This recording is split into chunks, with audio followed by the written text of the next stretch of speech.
तर खऱ्या अर्थाने आकाशी रेकॉर्डिंग कसं साधलं तर ते मला तुम्हाला सांगावंसं वाटतंय.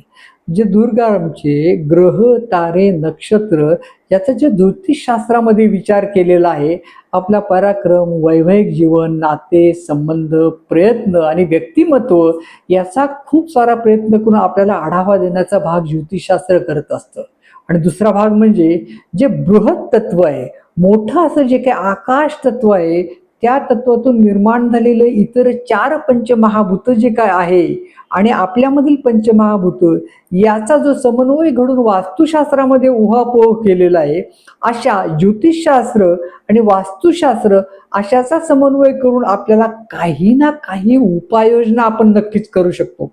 मित्रांनो, तुम्हीच सांगा, हे एकीकडे की कपोकल्पित, मागच्या मी राजा होतो का राणी होतो, शेळी, बकरी, साप, मुंगूस याचा आपल्याला हे प्रात्यक्षिकली म्हणजे वास्तविक पाहता आपल्याला का उपयोग होणार हे आपण नक्कीच विचार करू शकता.